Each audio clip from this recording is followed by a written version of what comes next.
Halo semuanya, Assalamualaikum warahmatullahi wabarakatuh. Alhamdulillahirabbil alamin. Allahumma sholli ala Muhammad wa ala alihi washabbihi. Berjumpa lagi dengan saya Ridwan Fadilah di channel Guru Ridwan. Jangan lupa sucikan hati, tanamkan rasa, lapangkan dada, besarkan jiwa.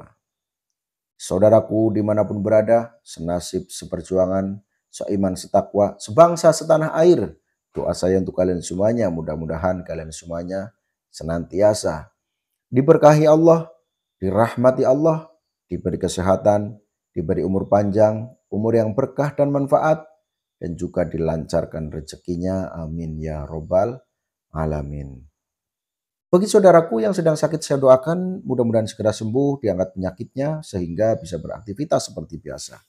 Dan bagi saudaraku yang sedang menanti jodohnya, saya doakan mudah-mudahan segera mendapatkan jodohnya, segera menikah, membangun rumah tangga yang sakinah, mawaddah, warahmah.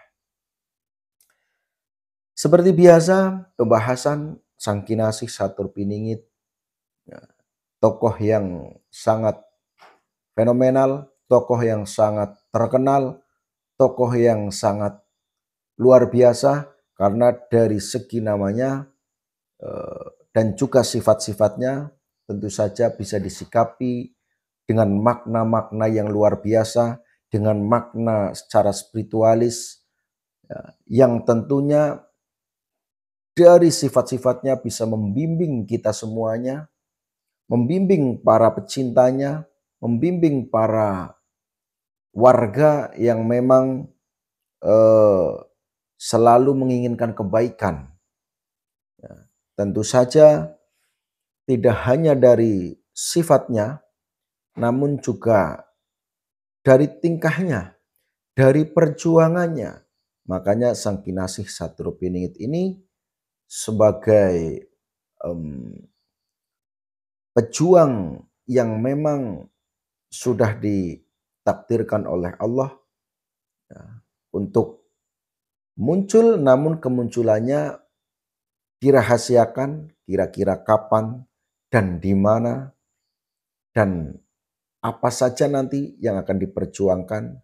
Ya tentunya ketika kita berbicara perubahan zaman, ya, maka berubah secara ekonominya dan juga berubah secara moral dan lain sebagainya.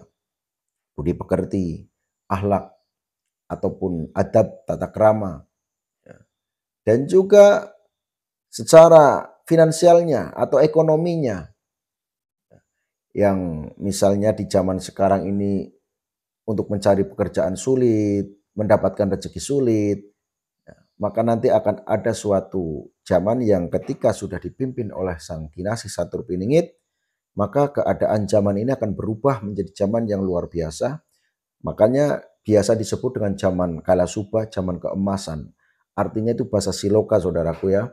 Jadi zaman keemasan ya maksudnya zaman yang mana nanti orang-orang yang hidup di zamannya itu akan merasa nyaman, akan merasa bangga, akan merasa damai, sentosa, dan lain sebagainya. Makanya banyak sekali orang yang membahas Satru Piningit, Satru Piningit, Satru Piningit.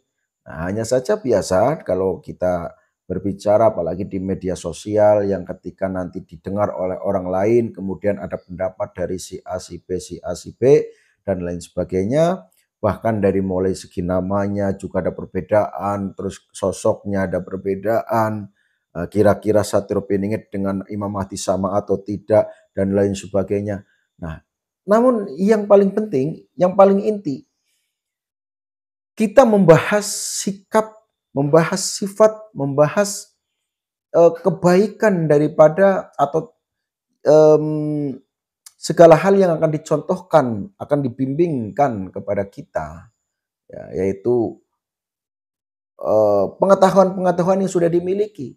Makanya sampai saat ini pun Sang Kinasih Satur Piningit itu masih dalam gemblengan, masih dalam eh, pingitan. Artinya dari pingitan ini saja, ketika memang orang-orang yang memiliki jiwa spiritual itu akan bisa memahami apa dibalik maksud piningitnya sang satria dan apa Ya, maksud daripada sang kinasih Saturniningit ya, muncul di tengah-tengah masyarakat nanti, ya, tentu saja kalau orang yang jiwanya atau memiliki jiwa spiritual atau orang yang kesadarannya bagus, maka tentu saja akan bisa merasakan eh, hal yang luar biasa seperti itu. Maka saudaraku, di dalam kita bisa melihat atau tidaknya sang kinasih Saturniningit itu juga diperlukan yang namanya batiniah atau mata batin. Ya. Jadi kebatinannya harus betul-betul luar biasa. Ya. Dan juga spiritualitasnya itu juga harus tinggi. Karena nanti kita akan, atau kalau orang yang sudah spiritualisnya tinggi, maka untuk memahami hal apapun itu sangat baik. Kesimpulannya nanti akan menjadi kesimpulan yang betul-betul menyenangkan, betul-betul membawa keuntungan, membawa keberkahan. Seperti itu. Nah, maka saudaraku semuanya perlu ya, mata batin kalian dibuka. Batiniah kalian betul-betul dihidupkan agar ketika melihat segala hal atau di dalam menyikapi masalah-masalah yang ada, tentu saja nanti akan disambungkan antara pikiran, rasa, ya, dan juga keyakinan nanti akan disatukan, diproses dan nantinya akan menghasilkan sebuah kesimpulan yang kesimpulannya itu matang, kesimpulannya bagus sehingga ketika disampaikan tidak membuat problem, justru membuat ketenangan dan membuat kedamaian dan akan nyaman ketika dirasakan oleh orang-orang banyak seperti itu. Nah, maka saudaraku, ketika kita berbicara sang kinasih Saturniningit, tentunya ya di dalam memahaminya juga harus penuh kesadaran. Makanya saya tadi kan menyampaikan bahwa spiritualitasnya harus tinggi. Spiritual itu kan tentang kesadaran, tentang jiwa. Ya, maka itu penting sekali harus dihidupkan. Ya. Jangan mengedepankan ego. Ya, kalau kita yang dikedepankan ego, ya tentu saja sulit sekali untuk melihat sang kinasih Saturniningit.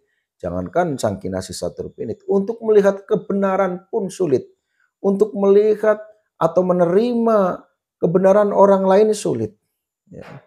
Dan selalu memandang orang lain dengan pandangan-pandangan yang tidak baik. Contohnya ketika melihat temannya, melihat orang lain seolah-olah dia siapa, dia hanya orang seperti ini, dia hanya orang bobrok, dia hanya orang bodoh, dia hanya orang tukang tipu, tukang ini, tukang itu, dan lain sebagainya.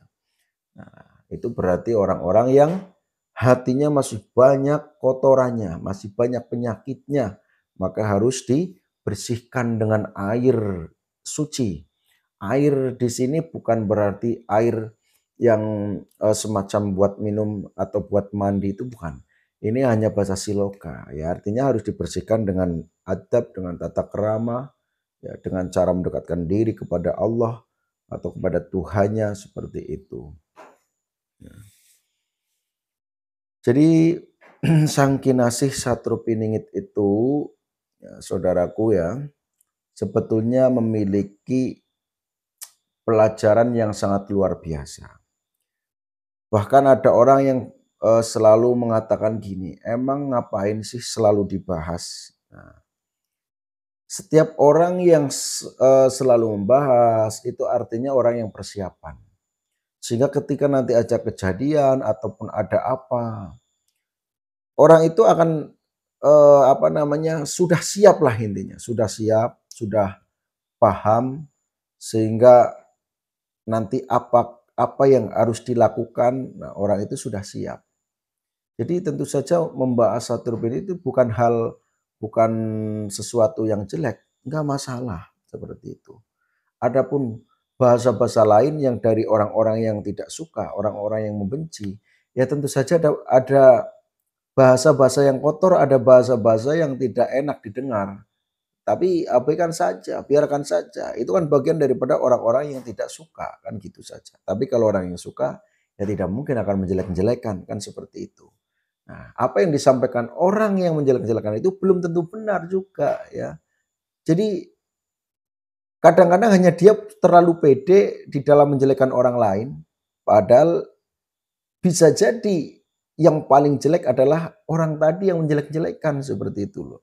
Maka sebagai manusia yang normal, sebagai manusia yang banyak kesadarannya, sebagai manusia yang spiritualnya bagus, ya tentu saja santun itu diperhatikan, hormat itu, menghormati orang lain juga harus diperhatikan, ya, mengedepankan akhlakul karimah itu yang harus dipahami seperti itu.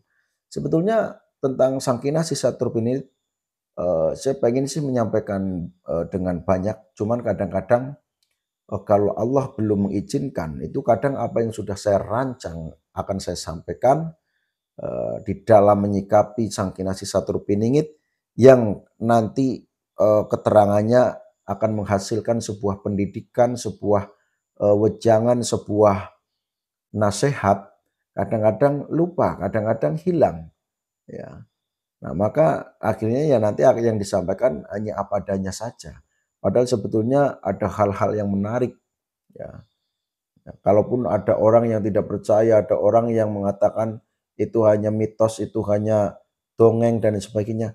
Itu pun mau mitos, mau dongeng, ini ada pesan moral yang sangat tinggi sebetulnya saudaraku. Ya. Ya nanti kita pelan-pelan kita terus bahas dan sampaikan pengetahuan yang bisa membuat perubahan kita semuanya, mulai dari akhlak ataupun adab atau tata krama, dan juga nantinya tentang ekonomi pun mudah-mudahan ya kita semuanya dilancarkan oleh Allah Subhanahu wa taala. Demikian untuk video kali ini saudaraku ya. Ya, mohon maaf atas segala kesalahannya. Ya pokoknya yang selaras, yang sepaham, ya tentu saja akan saling berbagi. Tapi bagi yang tidak sependapat, tidak sepaham, tidak selaras, ya mohon diabaikan saja seperti itu ya. Demikian saudaraku, apabila ada kesalahan di dalam saya mengucapkan atau menyampaikan segala hal tadi dari awal sampai akhir ini, maka saya selaku manusia biasa, saya mohon maaf yang sebesar-besarnya. Saya akhiri. Wabillahi taufiq wal hidayah wa ridho wal inayah. Wassalamualaikum warahmatullahi wabarakatuh. Rahayu.